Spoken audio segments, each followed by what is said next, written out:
Good morning, dear students. Myself Zarina ma'am from divine kids school Balotra. आज हम पढ़ेंगे class 7 subject Hindi और जो चैप्टर है वो सेकंड चैप्टर है जिसका नाम है दादी माँ।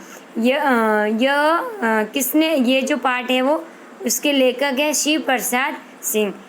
जैसा कि शीर्षक से भी पता चल रहा है कि दादी माँ है, तो वो किसकी दादी माँ है? शिव प्रसाद सिंह जी की दादी माँ है। और उन्होंने अपनी दादी माँ के बारे में इस पाठ में वर्णन किया है कि उनकी दादी माँ है वो कैसी थी। ठीक है, तो उनकी दादी माँ के बारे में हम जानेंगे। जैसे कि हमने पहले पढ़ा था, कहाँ तक पढ़ा था, तो इसको एक बार और रिवीजन कर लेते, थोड़ा बहुत ही है। ठीक है, कमजोरी है अपनी, पर सच तो यह है कि जरा सी घटनाएं पड़ते बीसों गर्मी बरसात और बसंत देखने के बाद भी मेरा मन सदा नहीं तो प्राय अनमना सा हो जाता है। लेखक कह रहा है कि जब भी मेरी दादी की याद आती है तो मेरा मन एकदम से उदास हो जाता है, चाहे वो गर्मी बरसात बसंत ऋतु क्यों ना हो। मेरे शुभ चिंतक मित्र मुंह पर मुझे प्रसन्न करने के लिए आने वाली छुट्टियों की सूचना देते हैं और पीठ पीछे कमज़ोर और जरा सी प्रतिकूलता से घबराने वाला कहकर मेरा मजाक उड़ाते हैं। लेकिन क्या कहता है कि जब भी मुझे दादी माँ की याद आती है मेरा मन उदास होता है, तो मेरे जो मित्र है वो मुझे मेरे मुंह पर तो कहते हैं कि छुट्टियाँ होने के बाद आप अपनी दादी से मिल लेना, लेकिन वो पीठ पीछे मेरी प्रतिकूलता यानी जो मेरी मजबूरी है, विपरीत परिस्थितियाँ है, तो उनसे घबराने वाला कहकर मेरा मजाक उड़ाते हैं। मैं सोचता अच्छा अब कभी उन बातों को न सोचूं, ठीक है जाने दो, सोचने से होता ही क्या है। पर बरबस मेरी आंखों के सामने शरद की शीत किरणों के समान स्वच्छ शीतल किसी की धुंधली छाया नाच उठती है। बरबस मीन्स अचानक ही अपने आप ही मेरे आंखों के सामने है वो साफ और जो आंखों को ठंडक देने वाली धुंधली छाया वो नाच उठती है। धुंधली छाया किसकी है? दादी माँ की। मुझे लगता है जैसे कवार के दिन आ गए हैं। कवार है जो आश्विन का महीना होता है, जो बरसात के जाने का टाइम होता है। मेरे गांव के चारों ओर पानी इलोरे ले रहा है। दूर के सिवान से बहकर आए मूता और साई की अधगली घासें, गेहूर, बन प्याज की जड़ें, नाना प्रकार की बरसाती घासों के बीज सूरज की गर्मी से खोलते हुए पानी में सड़कर एक विचित्र गंध छोड़ रहे हैं। लेखक कह रहे हैं कि कवार का महीना आश्विन का महीना है, तो उसमें क्या है कि जब जाने का टाइम होता है तो नदी नाले वो भरे पड़े रहते हैं, तो उस टाइम में वो गर्मी से भाप निकलती है, वो एक तरह की गंध होती है वो, और उस पानी में बहकर जो अनेक प्रकार की घासें वगैरह आई हुई होती है तो उनकी भी गंध आती है, जो एक विचित्र गंध छोड़ती है, अनोखी गंध छोड़ते हैं। रास्ता में कीचड़ सूख गया और गांव के लड़के किनारों पर जाग भरे जलाशयों के धमाके से कूद रहे हैं। अपने अपने मौसम की अपनी अपनी बातें। लेखक ने क्या कहा? भाई अपने अपने मौसम की अपनी अपनी बातें होती हैं, यानी अलग अलग मौसम में अलग अलग जो ऋतु होती है तो उसमें परिवर्तन चेंजेस है वो देखने को हमें मिलते हैं। ठीक है, तो हम आगे मौसम के बारे में भी अच्छे से पढ़ते हैं। आषाढ़ में आम जामुन न मिले चिंता नहीं, अगहन में चिवड़ा गुड़ न मिले दुख नहीं, चैत के दिनों में लाई के साथ गुड़ की पट्टी न मिले अफसोस नहीं, पर कवार के दिनों में इस गंधपूर्ण जाग भरे जल की पट्टी नेक्स्ट है अपने यहाँ से बीच में आ गया, वापस आषाढ़ में आम जामुन न मिले चिंता नहीं, अगन में चिवड़ा गुड़ न मिले दुख नहीं, चैत के दिनों में लाई के साथ गुड़ की पट्टी न मिले अफसोस नहीं, पर कवार के दिनों में इस गंधपूर्ण जाग भरे जल में कूदना न हो तो बड़ा बुरा मालूम होता है। लेखक कहता है कि आषाढ़ में आम यानी आषाढ़ के महीने में ज़्यादातर जो गर्मी का मौसम होता है तो उसमें आम और जो जामुन है वो ज़्यादा पकते हैं।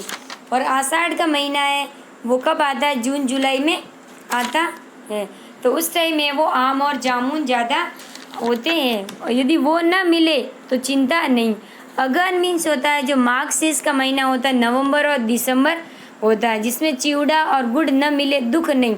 चैत के दिनों में लाई के साथ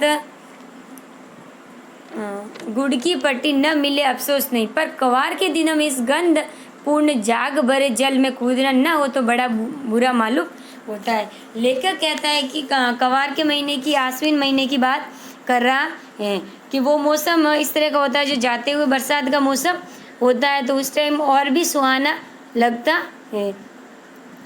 मैं भीतर हुड़क रहा था, भीतर हुड़कना यानी मैं अंदर से ही उत्सुक हो रहा था। दो एक दिन ही तो कूद सका, ना धोकर बीमार हो गया। लेखक क्या कहता है कि मैं कवार के दिनों में एक दो दिन ही तो कूद सका उस नदी नालों में भरे हुए पानी में, नहा धोकर बीमार हो गया। हल्की बीमारी न जाने क्यों मुझे अच्छी लगती है। थोड़ा थोड़ा ज्वर हो, सर में साधारण दर्द, खाने के लिए दिन भर नींबू और साबू। ज्वर मीन्स होता है बुखार। लेखक कहता है कि मुझे है वो हल्का सा बुखार है वो अच्छा लगता है। थोड़ा थोड़ा ज्वर, सर में साधारण दर्द, खाने के लिए दिन भर नींबू और साबु। लेकिन इस बार ऐसी चीज़ नहीं थी। ज्वर तो चढ़ा तो चढ़ता ही गया, रजाई पर रजाई, और उतरा रात 12 बजे। यानी लेखक का है वो बुखार कब उतरा? रात के 12 बजे उतरा। दिन में चादर लपेटे सोया था, दादी माँ आई। अब वो दादी माँ के बारे में जो पल बिताए हुए हैं उनको भी स्मरण कर रहा है। दिन में चादर लपेटे सोया था, दादी माँ आई, शायद नहाकर आई थी उसी जाग वाले जल में। पतले दुबले सने शरीर पर सफ़ेद किनारीहीन धोती की मिट्टी मुंह में, धोती सन से सफ़ेद बालों के सिरों पर सद्य टपके हुए जल की शीतलता। सद्य मीन्स होता है अचानक टपकते हुए जल की शीतलता यानी ठंडक। अब वो दादी माँ के बारे में बता रहे कि दादी माँ कैसी थी, उसका कितना रखती थी। आते ही उन्होंने सर पेट छुए, आंचल की गांठ खोल किसी अदृश्य शक्तिधारी के चबूतरे की मिट्टी मुंह में डाली, माथे पर लगाई। दिन रात चारपाई के पास बैठी रहती थी। लेखक कह रहा है कि दादी माँ मेरा इतना ख्याल रखती थी, जब मैं बीमार होता तो मेरे पास में बैठी रहती, मेरी सेवा करती। कभी पंखा जलती, कभी जलते हुए हाथ पैर कपड़े से सहलाती, सर पर दालचीनी का लेप करती और 20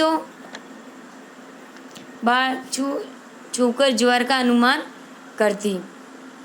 हांडी में पानी आया कि नहीं, उसे पीपल की साल से चौंका कि नहीं, खिचड़ी में मूंग की दाल एकदम मिल तो गई, कोई बीमार के घर में सीधे बाहर से आकर तो नहीं चला गया। यदि लाखों प्रश्न पूछ कर घर वालों को परेशान कर देती थी। जैसा कि आपको पता है जो बुजुर्ग लोग होते हैं तो वो कई सारे सवाल करते हैं, तो उससे क्या है कि जो लोग होते हैं वो बाकी के परेशान होते हैं, लेकिन उनकी जो अवस्था ही उस हिसाब से होती है कि वो इस तरह के सवाल करते हैं और उनको सबकी चिंता रहती है। नेक्स्ट है, दादी माँ को गवई गांव की 50 किस्म की दवाओं का नाम याद थे। यानी दादी माँ को उस गांव की 50 किस्म की जो दवाओं के नाम याद थे। गांव में कोई बीमार होता उसके पास पहुँचती और वहाँ भी वही काम, हाथ छूना, माथा छूना, पेट छूना। फिर भूत से लेकर मलेरिया, सरसाम और निमोनिया तक का अनुमान विश्वास के साथ सुनाती थी। मलेरिया तो आपको जानते ही है कि मच्छर के काटने से होता है, निमोनिया होता है जो खून की कमी होती है उस टाइम, और जो सरसाम होता है वो त्रिदोष नामक एक रोग होता है जिसमें कफ, पित्त और वात एक साथ बीमारी होती है। ठीक है, नेक्स्ट आगे, महामारी और विसूचिका। विसूचिका मीन्स होता है एजा या एक संक्रामक रोग होता है जिसमें उल्टी दस्त होते हैं। के दिनों में रोज़ सवेरे उठकर स्नान के बाद लवंग यानी लौंग, गुड़ मिश्रित जलदार गुग्गल जो कि पेड़ होता है और धूप सफाई कोई उनसे सीख ले। दवा में देर होती, मिश्री या शहद खत्म हो जाता, चादर या गिलाफ नहीं बदले जाते। गिलाफ में चादर ही होता है, अरबी का शब्द है। तो वे जैसे पागल हो जाती। बुखार तो मुझे अब भी आता है, नौकर पानी दे जाता। मैस महाराज अपने मन से पकाकर खिचड़िया साबुन डॉक्टर साहब आकर नाड़ी देख जाते। कुनैन जो कि एक मलेरिया में औषधि होती है वो काम आती है इलाज में। कुनैन मिक्सचर की छीसी है कि तिताई के डर से बुखार भाग भी जाता। तिताई मिक्स होता है कड़वाहट या तीखापन होता है जिसके डर से वो, और तीखापन किस में होता है, कुनैन एक औषधि होती है जो मलेरिया के बीमारी में काम आती है। तो वो एक कड़वी होती है और एकदम तेज होती है। पर न जाने क्यों ऐसे बुखार को बुलाने का जी नहीं होता।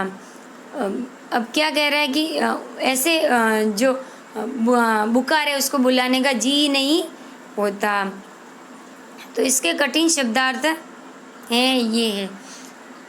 प्रसन्न मीन्स खुश, प्रतिकूलता विपरीत परिस्थितियाँ, बरबस अपने आप अचानक, स्वच्छ साफ, शीतल ठंडा, आश्विन कवार का महीना, विचित्र या अनोखी, ज्वर बुखार, अगहन माघ शीश का महीना, विसूची का हैजा या संक्रामक रोग, लवंग लौंग, लाई धान या बाजरे को भूनकर बनाया गया खाद्य पदार्थ, सद्य तुरंत किया हुआ सरसा मैंने त्रिदोष नामक रोग जिसमें कफ पित्त और वात एक साथ होते, गिलाफ चादर, तितई कड़वी या तीखी। ये कठिन शब्दार्थ है वो आपको अपनी नोटबुक में नोट डाउन करने हैं और इस चैप्टर को आप खुद भी पढ़ना है, ठीक है।